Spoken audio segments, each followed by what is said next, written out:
नमस्कार, मैं शिखा रस्तोगी विश्व हिंदू परिषद थाईलैंड द्वारा आयोजित नो योर ट्रेडिशन सीरीज में आप सभी का स्वागत करती हूँ।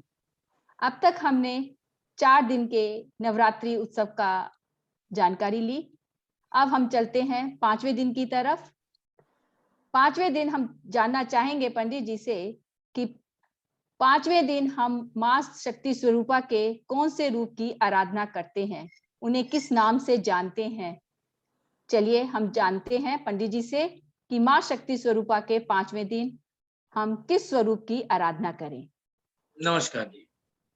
नवरात्र के 5वें दिवस को पंचमी हम लोग बोलते हैं। पंचमी के दिन भगवती स्कंद माता की पूजा होती है। पहले हम इनका श्लोक बता दें कि स्कंद माता किस स्वरूप से हैं। सिंहासनगता नित्यं पद्माश्रित करद्वया शुभदास्तु सदा देवी स्कंद माता यशस्विनी। माँ भगवती के दुर्गा जी के 5वें स्वरूप को स्कंद माता के नाम से जाना जाता है। भगवान ये स्कंद माता इसलिए हुई कि स्कंद भगवान स्वामी कार्तिकेय को स्कंद बोलते हैं, जो भगवान गणेश जी के बड़े भाई हैं, जो देवताओं के सेनापति भी हैं। उनकी ये माँ है, उनके नाम से इनका नाम स्कंद माता हो गया। स्कंद उनका नाम है कार्तिक भगवान का, उनकी माँ होने से इनका नाम स्कंद माता हो गया। और आपको पता ही है कि स्कंद भगवान का वाहन मयूर है, मोर है। हाँ जी। ये भगवती का वाहन सिंह है, स्कंद माता का वाहन सिंह है। और भगवती ने जो भगवती का स्वरूप है वो सिंह पर बैठी हुई हैं। हाँ जी। और 4 भुजा है भगवती को, 4 हाथ हैं। हाँ स्कंद जी। माता को 4 हाथ है। हाँ जी। तो दाहिने हाथ के गोदी के ऊपर स्कंद भगवान बाल रूप में बैठे हैं, स्वामी कार्तिकेय जिनको बोलते हैं, अच्छा। है ना। उनकी ये माँ है। तो हाँ जी। अपने वात्सल्य भाव से भगवान स्कंद को अपने अंक में, अंक यानी गोदी में गोदी में बिठाई हुई हैं और दाहिने हाथ से उनको पकड़ी हुई हैं। और दाहिने हाथ का जो ऊपर का दूसरा हाथ है उसमें कमल पुष्प है। बाएं तरफ के जो 2 हाथ है भगवती के, वो एक आशीर्वाद मुद्रा में है और एक हाथ में कमल है। इस तरह भगवती विराजमान है, भगवान स्कंद के साथ, स्कंद को अंक मतलब गोदी में बिठाए हुए। और पंचम दिन की उपासना साधक लोग जो हैं, इस स्वरूप का ध्यान करते हुए अपने इष्ट मंत्रों का जप, पाठ, पूजन इसी स्वरूप का ध्यान करके करते हैं, जैसा मैंने अभी आपको बताया। योगी जन 5वें दिन विशुद्ध चक्र में, जो जी। योग मार्ग के चक्र हैं 7 चक्र, उसमें जो 5वां चक्र विशुद्ध चक्र है, जी। वहां इस भगवती का ध्यान करके अपना जप, आराधन, पूजन, पाठ इत्यादि करते हैं। और इस भगवती की उपासना से क्या होता है, साधक की समस्त बाह्य क्रियाएं, जो जी। साधक उपासना कर रहा है स्कंद माता की, हाँ जी। उसकी जो बाह्य क्रियाएं, चेष्टाएं हैं, हाँ चित्त जी। वृत्तियां हैं, वो गायब हो जाती है। उसको अच्छा। बाह्य स्वरूप का कोई बोध नहीं होता। 5वें दिन की उपासना से वो अपने अंत स्वरूप में चला जाता है। बाह्य उसको कोई भी जानकारी अपने शरीर की नहीं रहती।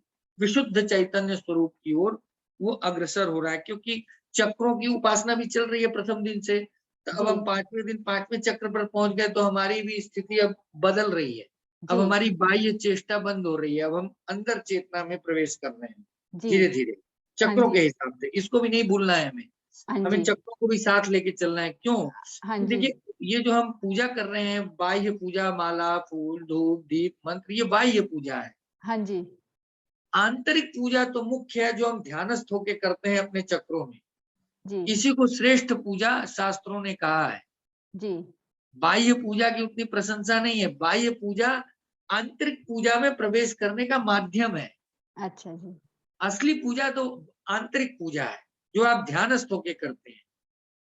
ध्यानस्थ का मतलब ये है कि आप बैठ गए आंख बंद करके। अब आपको जब तक बाह्य पूजा का ज्ञान नहीं होगा, तब तक जी। आप आंतरिक पूजा नहीं कर सकते। अब आपको पता ही नहीं कि गंध चंदन कैसे चढ़ाना, फूल कैसे चढ़ाना, फल कैसे चढ़ाना, धूप कैसे दिखाना, दीपक कैसे भगवती को दिखाना, इसकी जानकारी जब आपको होगी प्रैक्टिकल बाह्य, तभी ना आंख बंद करके आप उन चीजों का अंतःकरण में स्मरण करेंगे।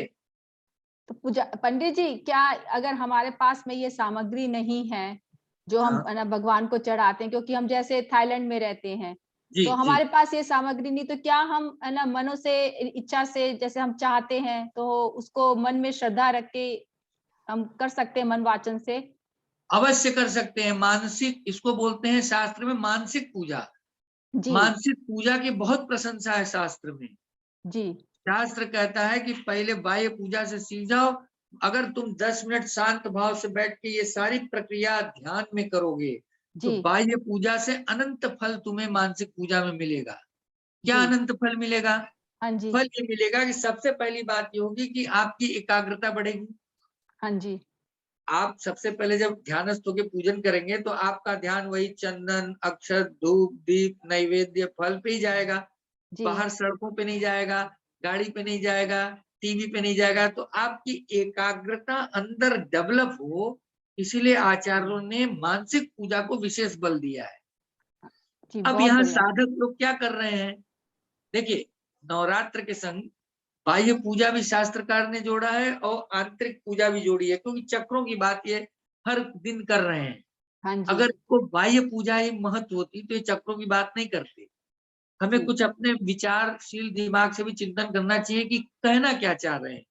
जी ये आचार्य, ऋषि, पुराण हमारे ये कहना चाह रहे हैं कि तुम ये सीखो जरूर, लेकिन जाना है तुम्हें अंतःकरण की पूजा में। मूल उद्देश्य वो है। तो आप जैसे बाहर रहते हैं, आपके पास साधन नहीं है, हाँ जी। सामग्री उपलब्ध नहीं है, तो आप चुपचाप शांति पूर्वक शुद्ध आसन पर हाथ पैर धो के पवित्र वस्त्रों से पूरब की ओर बैठ जाएं और भगवती के स्वरूप का चित्रों से जैसे भी आपको प्राप्त हो जाए ध्यान करके बस 10 मिनट आप उनकी पूजा करें, वो भी आपकी उपासना ही है।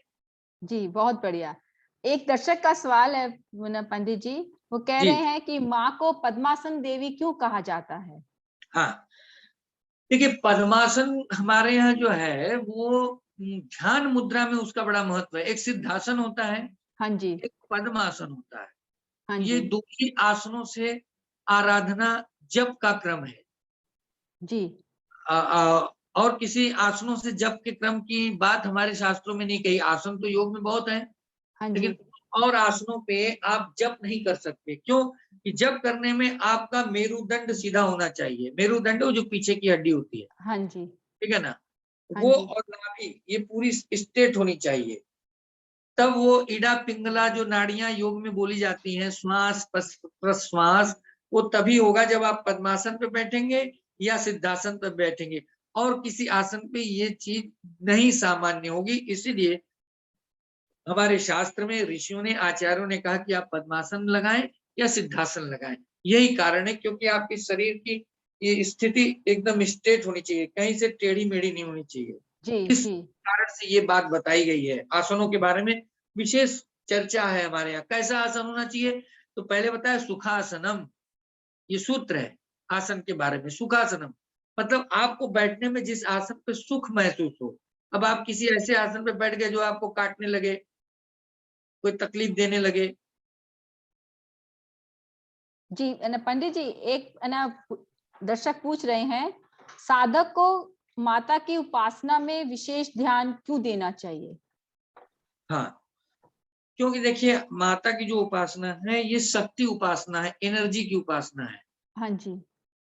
एनर्जी से ही आपका ये पूरा प्लेनेट चल रहा है।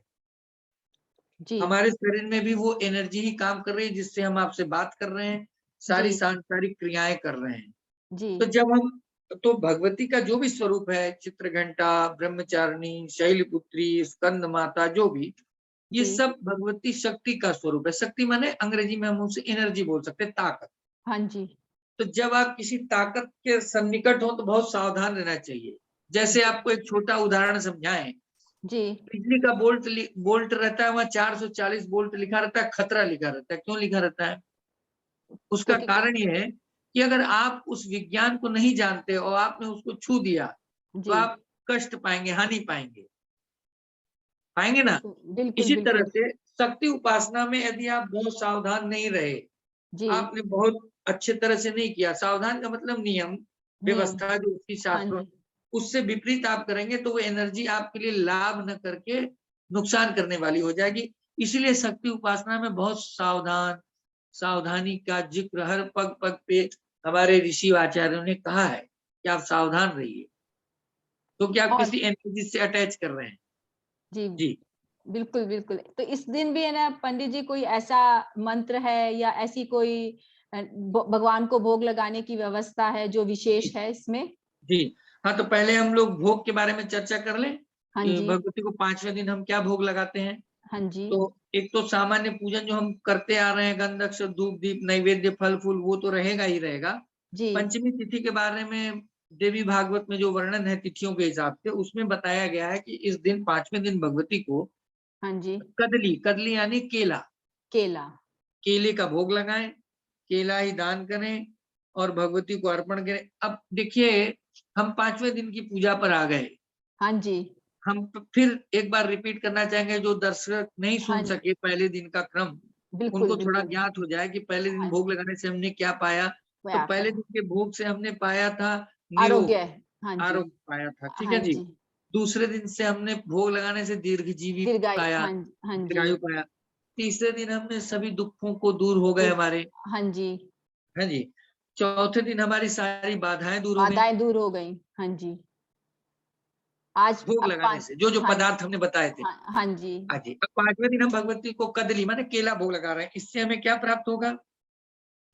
कदली भोग लगाने से हमें बुद्धिमत्ता आएगी, ब विवेक आएगा, बहुत ज़रूरी है बुद्धिमत्ता और विवेक तो पंडित विवेक जी। आएगा। मान लीजिए बल आ जाए, सब कुछ आ जाए और विवेक ही ना रहे, हाँ तो हम जी, हर काम बिल्कुल, गलत-सलत कर देंगे। कर देंगे जी, बिल्कुल सही।